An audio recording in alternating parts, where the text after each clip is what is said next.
It was a sunny Saturday afternoon in Willow Creek, a small but affluent suburb known for its manicured lawns, tree-lined streets, and tight-knit community. The air smelled fresh, with the faint scent of blooming flowers carried by a gentle breeze. Everything seemed peaceful, almost too perfect. But beneath the surface of this idyllic neighborhood, there were unspoken tensions that simmered quietly, waiting for the right moment to boil over. Sarah Whitmore lived on Maple Street, one of the most prestigious addresses in Willow Creek. She prided herself on being a model resident, someone who cared deeply about maintaining the standards of the neighborhood. Her home was always immaculate, her garden perfectly trimmed and her mailbox painted a cheerful shade of blue.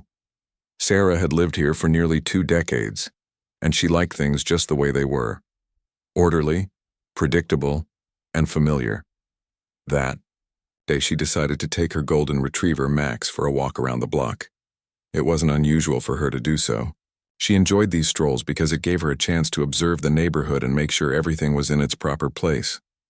She liked knowing who belonged where and what was happening at all times. To Sarah, keeping an eye on things wasn't nosiness, it was responsibility. As she turned the corner onto Oak Lane, something caught her attention. There, sitting on a park bench near the community garden, was a teenage boy. He looked different from the usual crowd of kids she saw playing soccer or riding bikes in the cul-de-sac.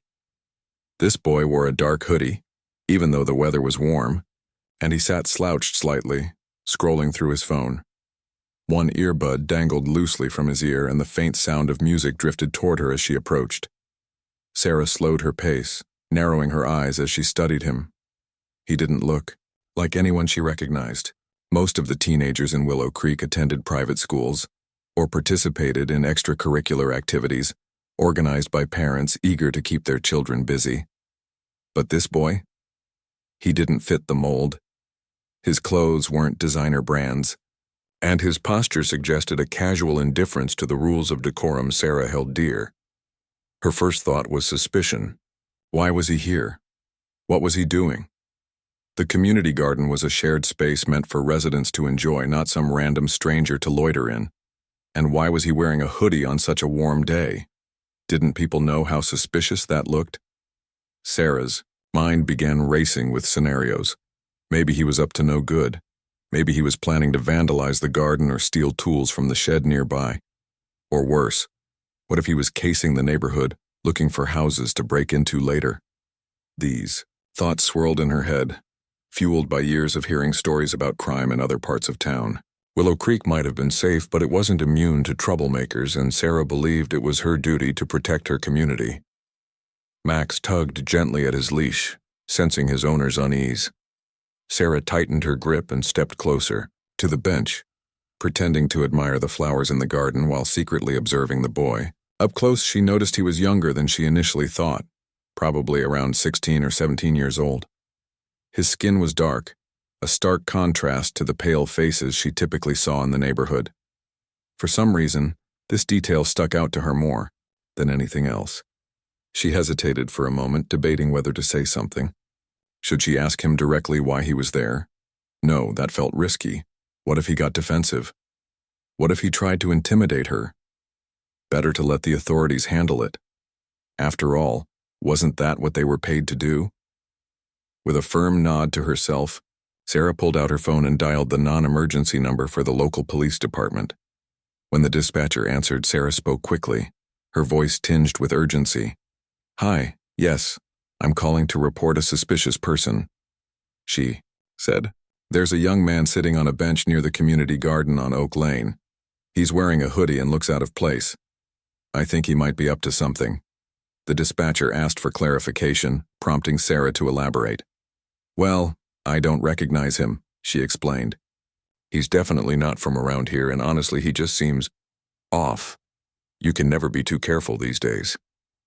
Satisfied with her call, Sarah hung up and continued walking, glancing back occasionally to see if the boy had moved. He hadn't. In fact, he seemed completely unaware of her presence. To Sarah, this only confirmed her suspicions. If he had nothing to hide, wouldn't he have left by now? Wouldn't he have noticed her watching him? Unbeknownst to Sarah, the boy's name was Jamal Thompson, and he was far from the threat she imagined him to be. Earlier that morning, Jamal had attended a tutoring session at the public library, helping younger students with their math homework. As a high school junior, he balanced academics with volunteer work, earning praise from teachers and mentors alike. Today, after finishing his session, he called his mom to pick him up. Since she was running late, Jamal decided to wait on the park bench, enjoying the sunshine and catching up on messages from friends. Jamal hadn't given much thought to where he was sitting or how he looked. He certainly didn't expect anyone to find fault with him simply existing in a public space. To him, the park bench was just a convenient spot to relax until his ride arrived. Little did he know, his quiet afternoon was about to take a dramatic turn. Minutes passed, and soon the distant wail of sirens grew louder. Jamal glanced up, surprised to see a police car pulling into the parking lot near the garden. Two officers stepped out, their expressions serious as they approached him. Confused, Jamal stood up, unsure of what was happening. "Are you Jamal?" one of the officers asked, his tone neutral but firm. "Yes," Jamal replied cautiously. "Is everything okay?" Before the officer could respond, another vehicle arrived, a sleek black SUV with flashing lights mounted on the dashboard. Out stepped Mayor Elena Thompson, a commanding figure with an aura of authority that commanded respect. Her sharp eyes scanned the scene, landing first on her son, then on the officers, and finally on Sarah Whitmore, who stood frozen a few feet away. What happened next would leave Sarah speechless and change the dynamics of Willow Creek forever. The arrival of the police officers sent a ripple of tension through the otherwise serene atmosphere of the park.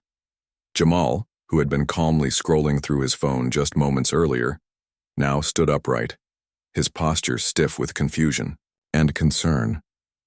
He wasn't sure why two uniformed officers were approaching him, but he instinctively knew this wasn't going to be a pleasant interaction.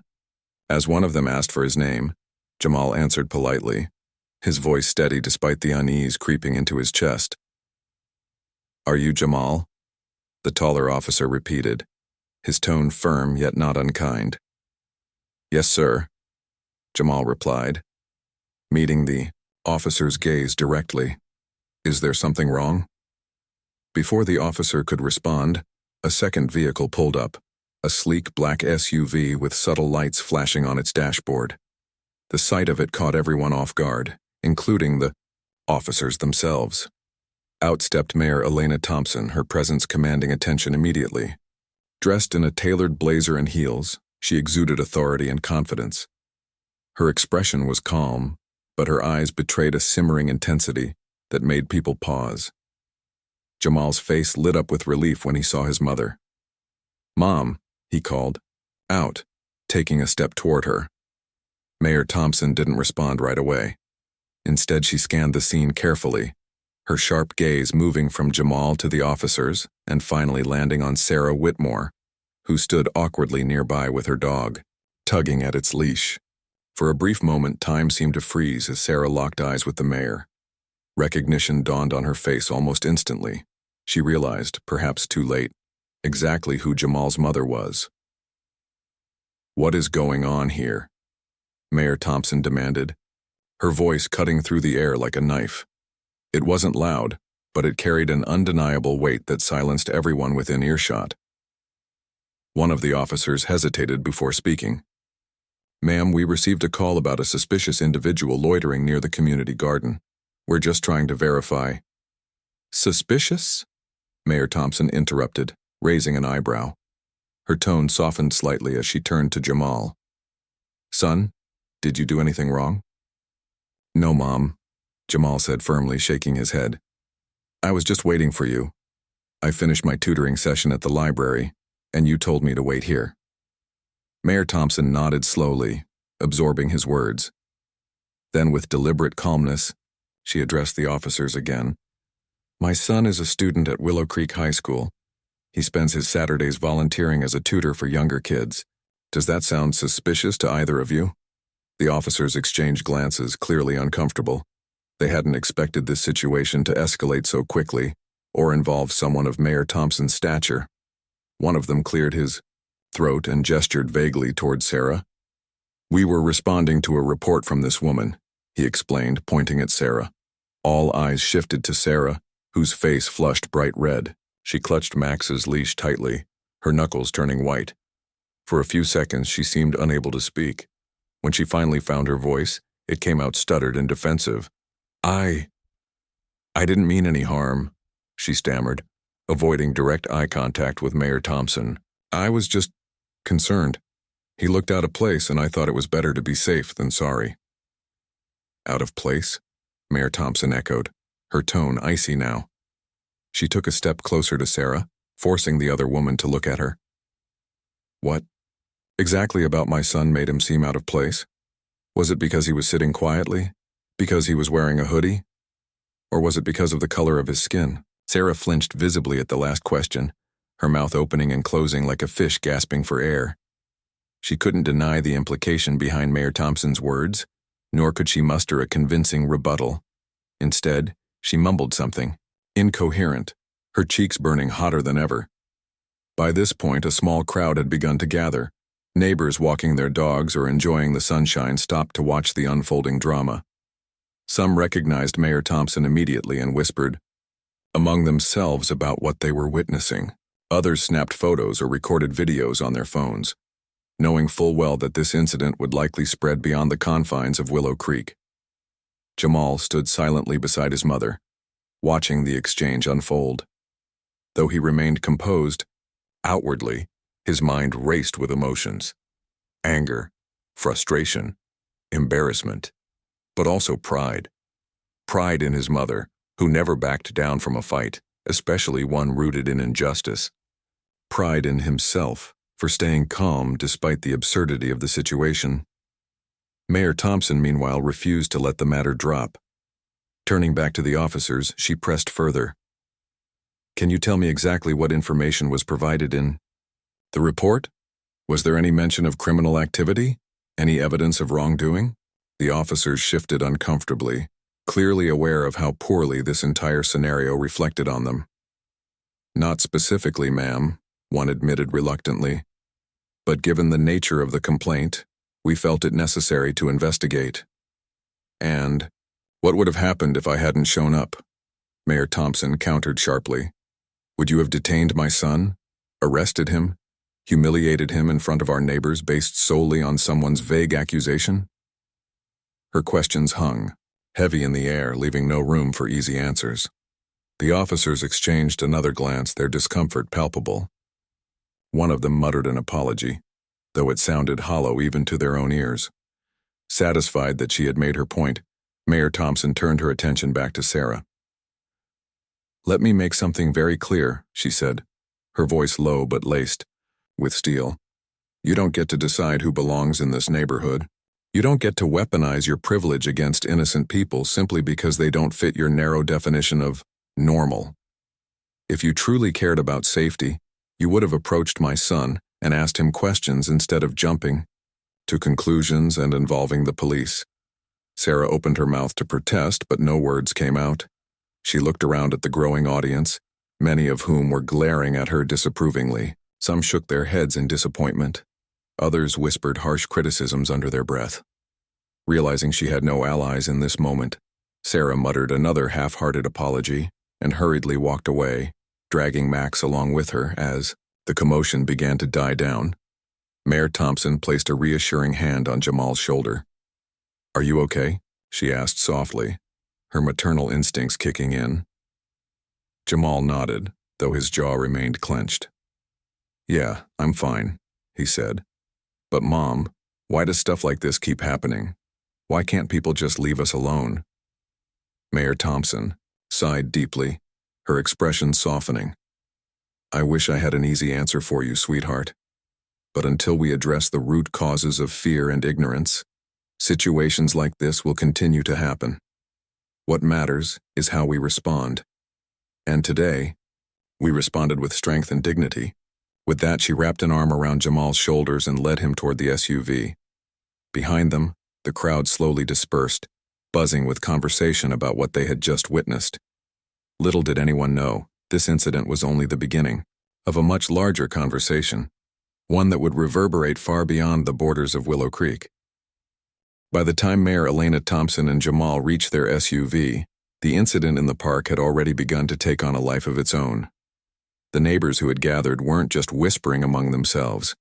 They were actively sharing photos and videos they'd captured during the confrontation.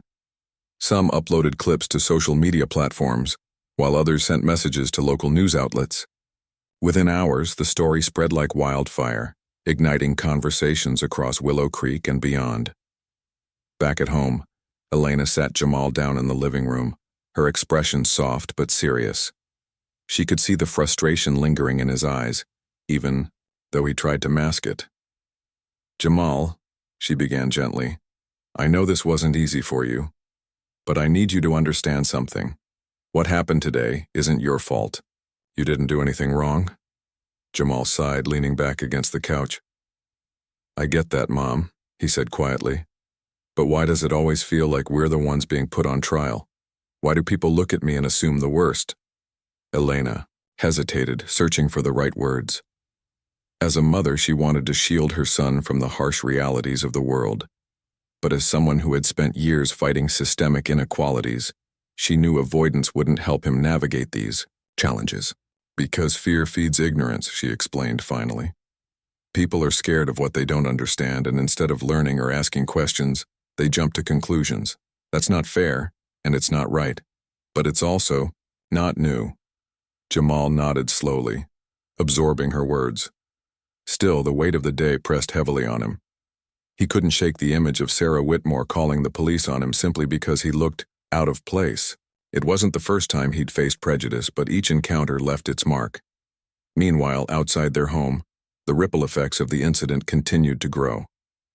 News outlets picked up the story, highlighting the dramatic moment when Mayor Thompson confronted Sarah and defended her son.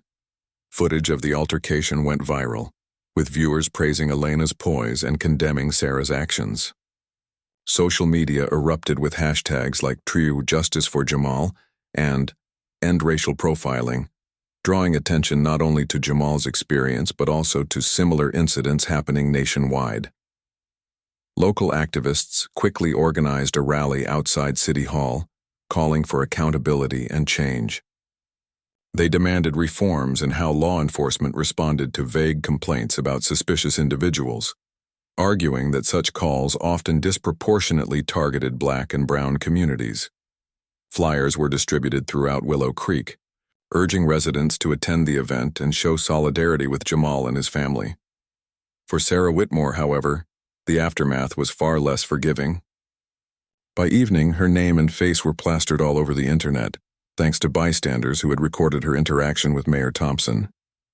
Comment sections flooded with criticism, labeling her as prejudiced and out of touch.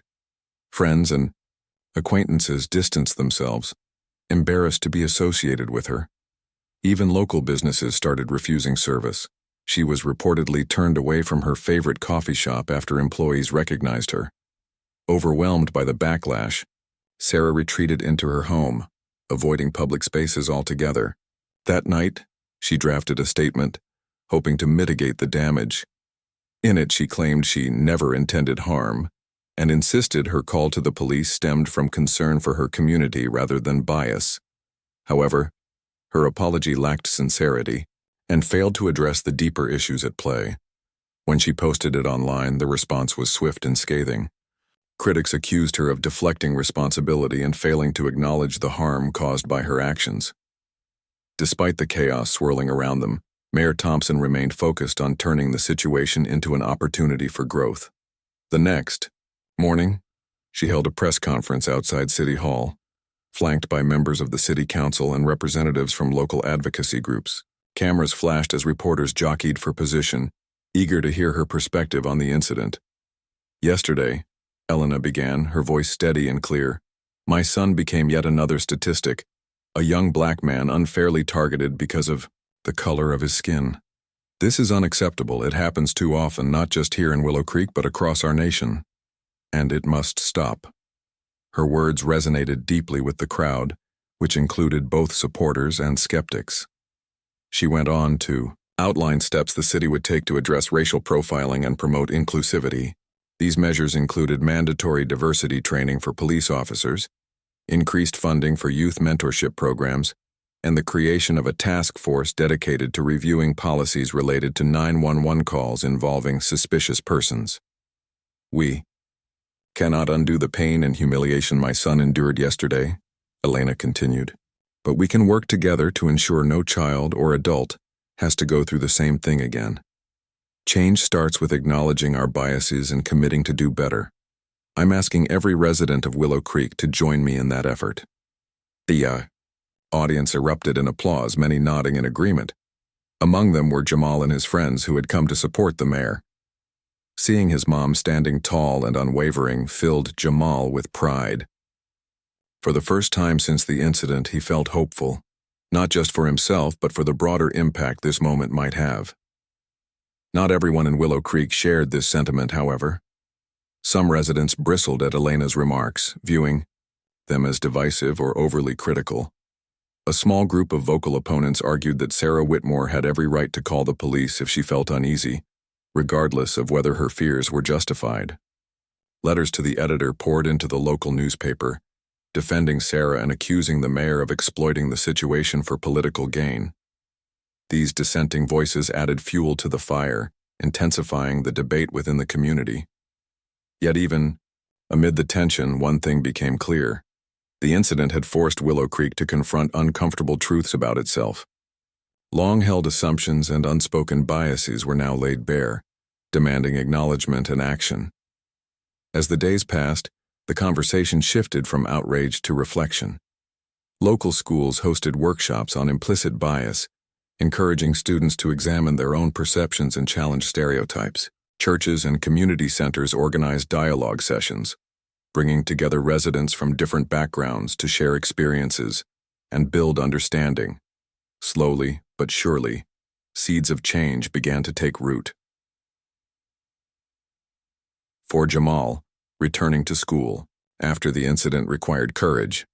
While some classmates offered genuine support, others whispered behind his back, speculating about what had happened. Teachers noticed the shift in dynamics and made efforts to foster a more inclusive environment. One instructor even invited Jamal to speak during a class discussion about racism and privilege, an invitation he accepted after consulting with his mom. Standing in front of his peers, Jamal recounted the events of that Saturday afternoon, speaking honestly about how it made him feel. "It's exhausting," he admitted, his voice steady despite the emotion behind his words. "Knowing that no matter how hard I work or how much good I try to do, there will always be people who judge me before they even know me. But I refuse to let that define me. Instead, I choose to use my voice to make things better, for myself and for others." His classmates listened intently, many visibly moved by his honesty. When he finished, the room erupted in applause, signaling a newfound respect for Jamal, not just as a student but as a leader. Though the road ahead promised challenges, Jamal and his family remained committed to driving positive change. What had started as a painful encounter in the park had transformed into a catalyst for progress, proving that even in moments of adversity, resilience and unity could prevail. The days following the incident in Willow Creek felt like a whirlwind, with emotions running high and opinions clashing across the community. While some residents rallied behind Jamal and his mother, others dug their heels in, defending Sarah Whitmore's actions as justified or dismissing the entire situation as overblown. The divide was palpable, turning what had once been a quiet suburb into a battleground of perspectives. Mayor Elena Thompson became the focal point of this storm. Her press conference outside City Hall had struck a chord, earning praise from many, who viewed her response as courageous and necessary. But it also made her a target for criticism from those who believed she had overstepped her role as mayor by publicly confronting Sarah. Letters to the editor flooded the local newspaper with headlines ranging from "Mayor takes a stand against prejudice" to "Is our mayor playing politics with personal grievances?" Despite the mixed reactions, Elena remained steadfast in her mission. She wasn't just fighting for Jamal, she was fighting for the soul of Willow Creek itself. Growing up, Elena had faced similar challenges, being judged not by her character, but by assumptions tied to her race. Those experiences shaped her into the leader she was today. Someone unafraid to call out injustice, even when it meant standing alone. One evening, after another long day of meetings and interviews, Elena sat down with Jamal at the kitchen table. Papers and notes about upcoming policy changes were scattered around them, evidence of the work they were doing together as a family. "How are you holding up?" Elena asked softly, reaching across the table to squeeze Jamal's hand. Jamal shrugged, picking at a loose thread on his hoodie. "I'm okay," he said, though his tone suggested otherwise. "It's just weird. Everyone knows my name now. At school, people either act like I'm some kind of hero or avoid me completely. And online, it's like everyone has an opinion about me, even though most of them don't know anything about who I really am." Elena nodded sympathetically. "That's the downside of visibility," she admitted. "When something goes viral, people forget there's a real person behind the story. They see symbols instead of individuals. But remember this: your worth isn't defined by what others say about you. You've handled everything with grace, and that's what matters most." Her words brought a small smile to Jamal's face, though the weight of the situation still lingered. He knew his mom was right, but it didn't make dealing with the attention any easier. Meanwhile, Sarah Whitmore found herself increasingly isolated. Once a prominent figure in neighborhood gatherings, she now avoided public spaces altogether, fearing judgmental stares or outright hostility. Her attempts to explain her side of the story fell flat, both online and offline. Even her closest friends seemed reluctant to defend her, unsure how to reconcile their loyalty to her with the undeniable harm caused by her actions. Desperate to salvage her reputation, Sarah reached out to a local pastor, hoping he might offer guidance, or at least a listening ear. During their meeting, she poured out her frustrations, insisting she hadn't meant to cause trouble. "I was just trying to keep the neighborhood safe," she argued. "People shouldn't jump to conclusions about me based on one mistake." The pastor listened patiently but didn't sugarcoat his response. "Sarah," he said gently, "intentions matter, but so do consequences.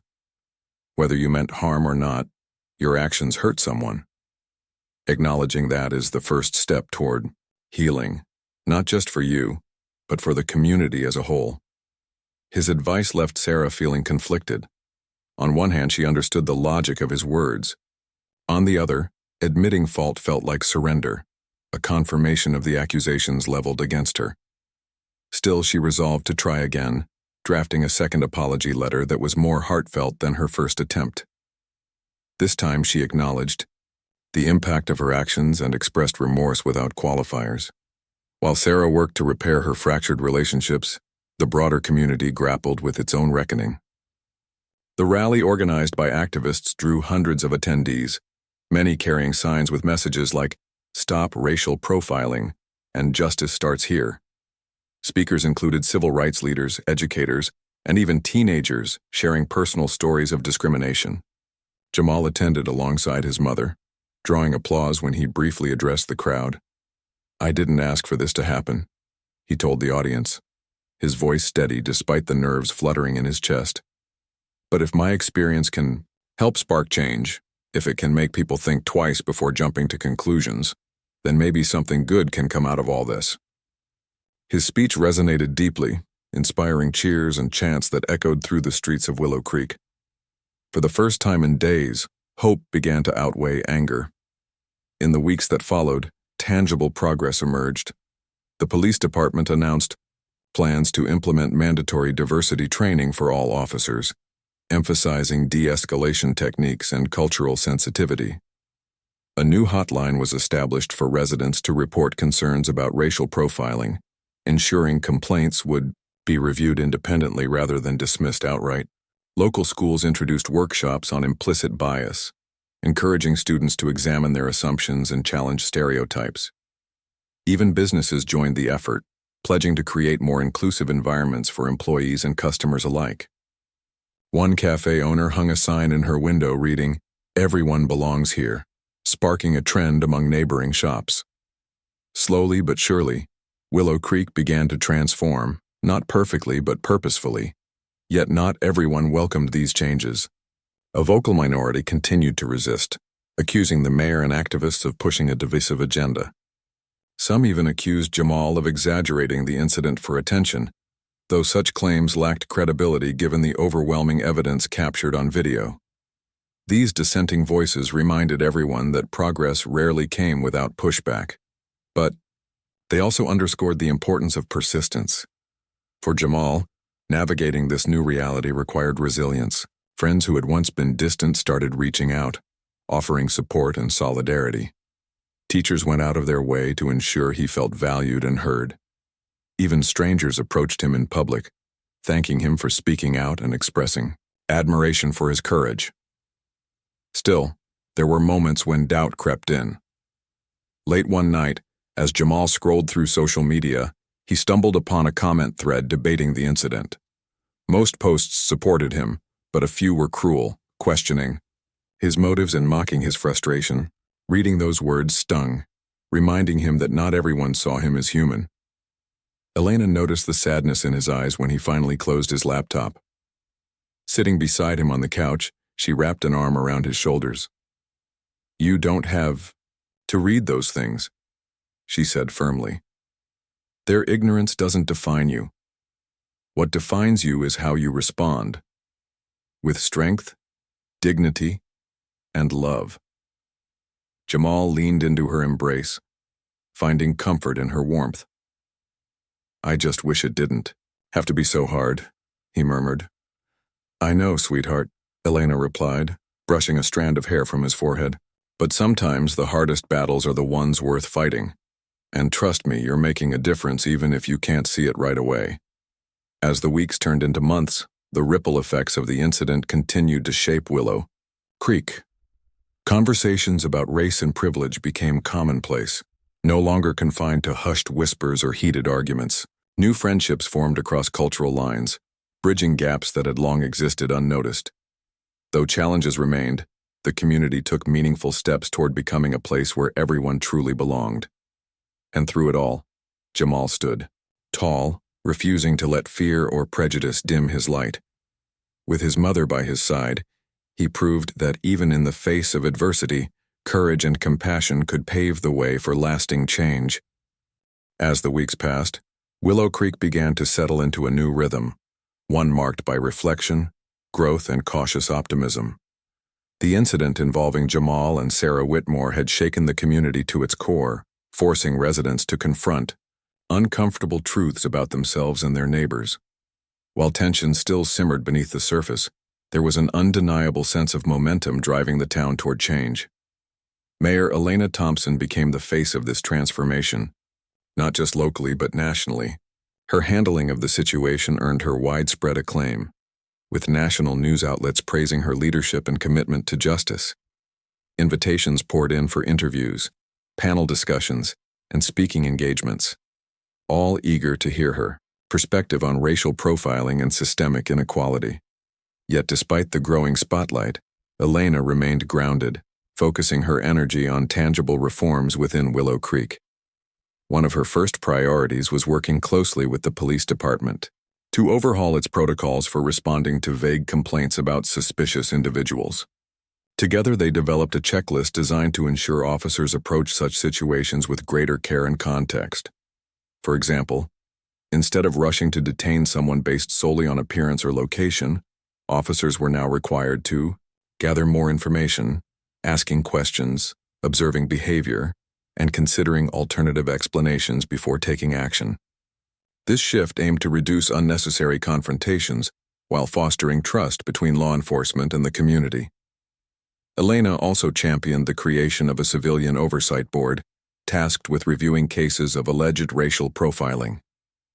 Composed of diverse members representing various backgrounds, the board would serve as an independent body, capable of holding authorities accountable. Its establishment signaled a significant step forward, demonstrating that Willow Creek was serious about addressing past wrongs and preventing future injustices. For Jamal, life slowly returned to some semblance of normalcy, but it was a different kind of normalcy.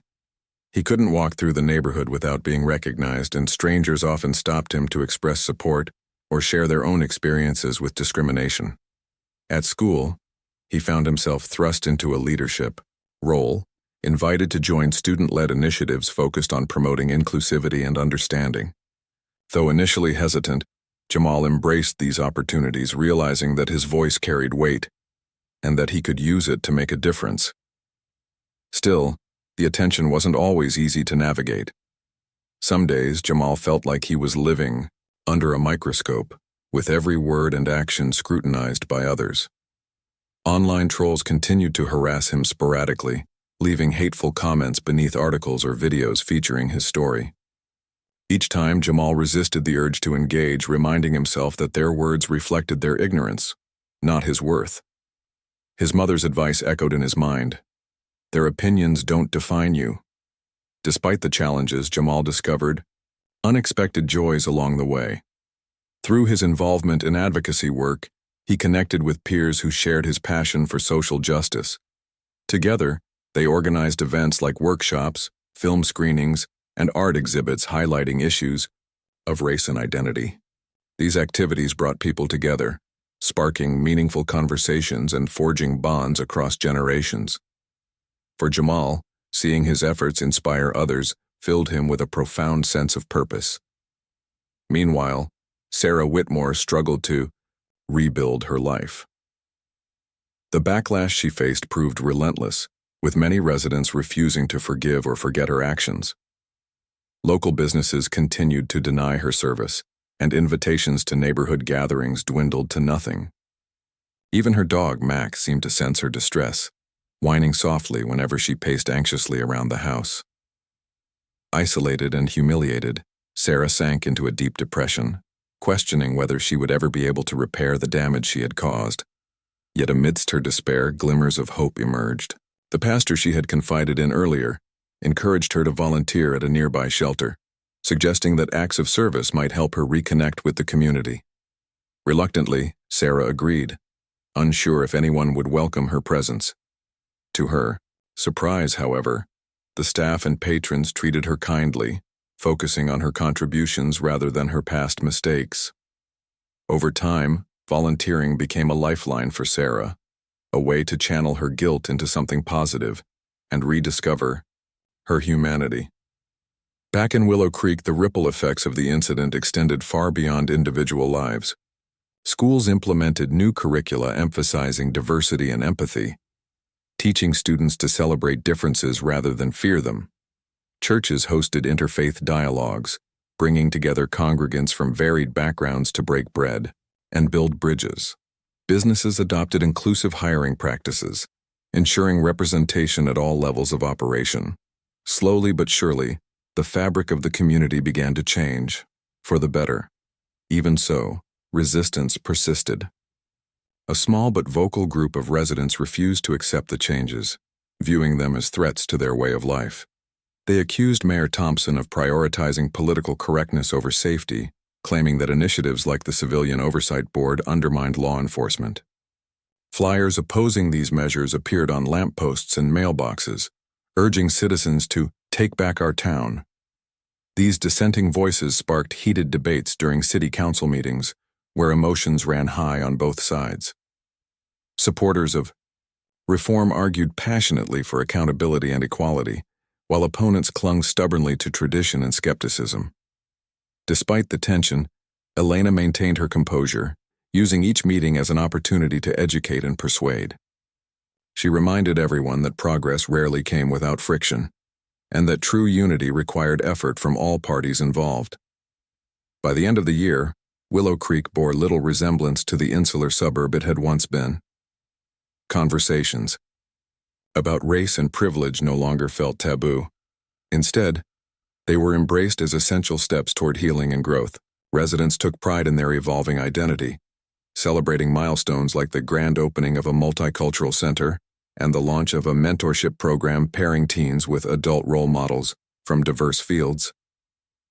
Jamal stood at the heart of this transformation, embodying resilience and hope. On the anniversary of the incident, he returned to the park bench where it all began. This time, however, he wasn't alone. Friends, family, and supporters joined him, filling the space with laughter, music, and camaraderie. Someone strummed a guitar while another sang softly, their voices blending harmoniously against the backdrop of rustling leaves.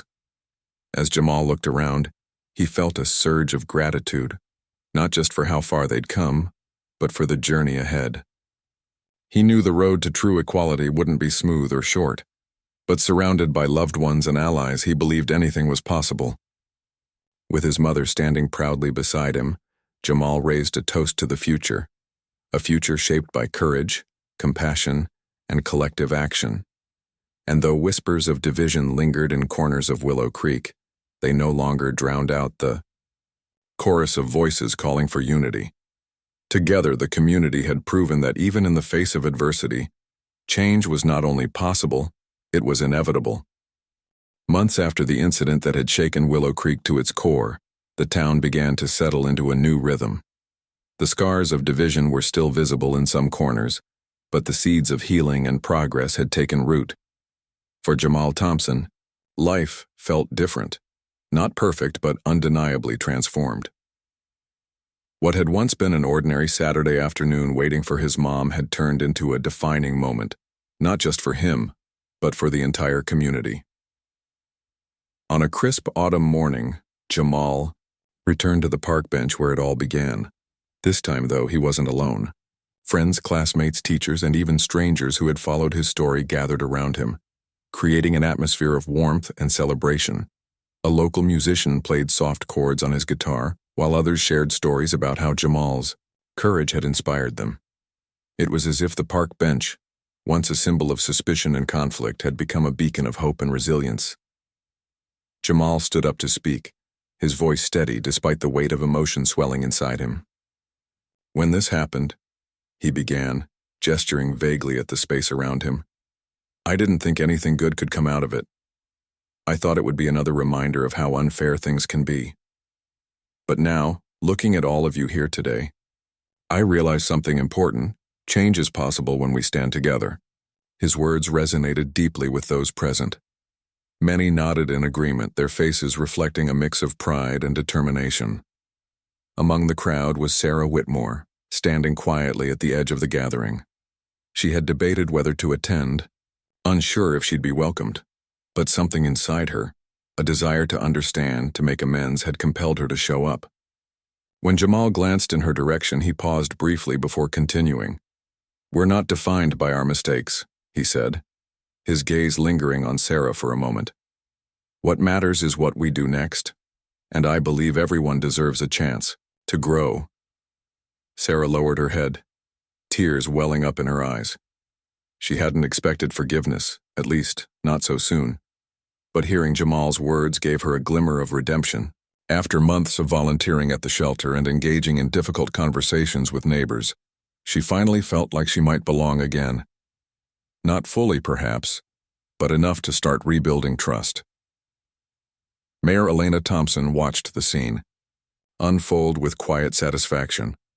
Her son's journey had been painful, but it had also illuminated the strength of his character.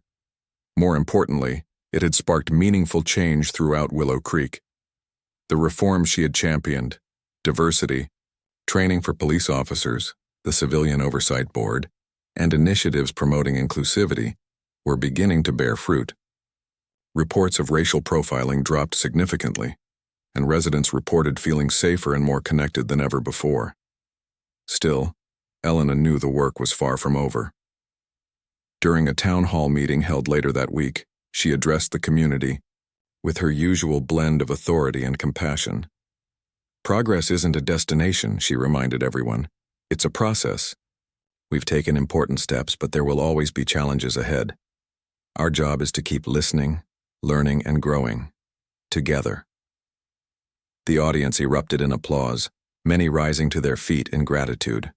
One by one, residents stepped forward to share their thoughts. A young mother talked about how her child's school had embraced diversity workshops, fostering empathy among students.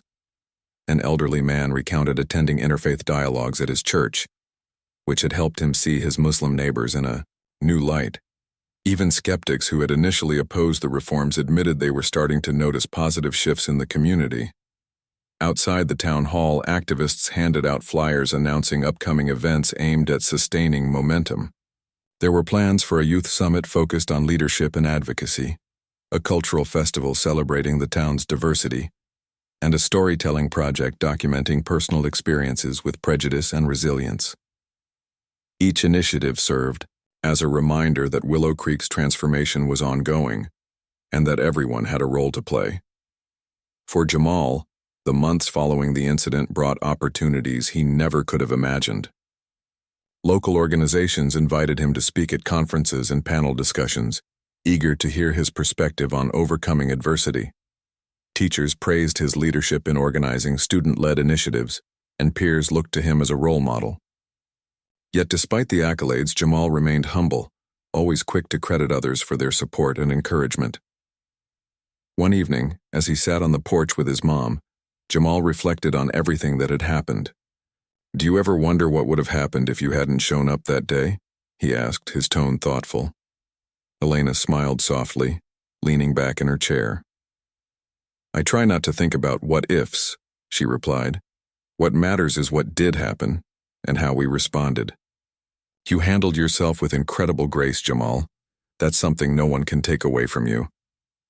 Her words stayed with him long after their conversation ended. They reminded him that while the world could be harsh and unjust, it was also full of people willing to fight for fairness and kindness. He thought about the friends he'd made, the lessons he'd learned, and the countless ways his story had touched others. Though the road ahead wouldn't always be easy, he felt ready to face whatever came next. As winter approached, Willow Creek prepared for its annual holiday celebration, a tradition typically marked by caroling, hot cocoa, and festive lights. This year, however, organizers added a special tribute to honor the community's recent strides toward unity.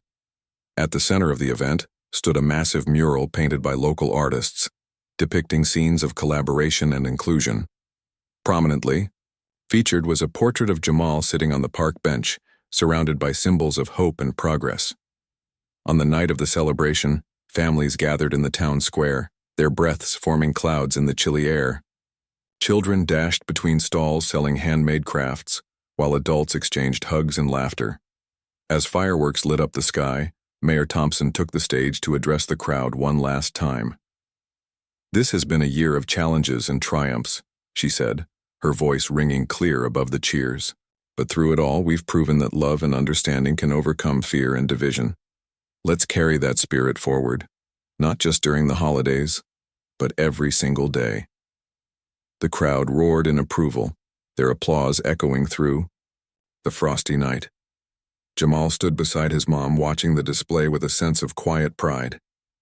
For the first time in months, he allowed himself to feel truly hopeful, not just for himself, but for the future of Willow Creek. In the weeks and months that followed, the town continued to evolve. Conversations about race, privilege, and justice became part of everyday life, no longer confined to formal settings or heated debates. Residents found joy in discovering common ground, whether through shared meals, collaborative projects, or simple acts of kindness. Even Sarah Whitmore, once ostracized, began to rebuild her relationships, earning tentative smiles and nods from former acquaintances. Though challenges remained, Willow Creek proved that growth was possible, even in the face of pain and division. And at the heart of it all was Jamal, whose quiet strength and unwavering dignity had inspired a community to rise above itself. Together, they had shown that even the smallest actions could spark monumental change, and that the power of unity was stronger than any force that sought to divide them.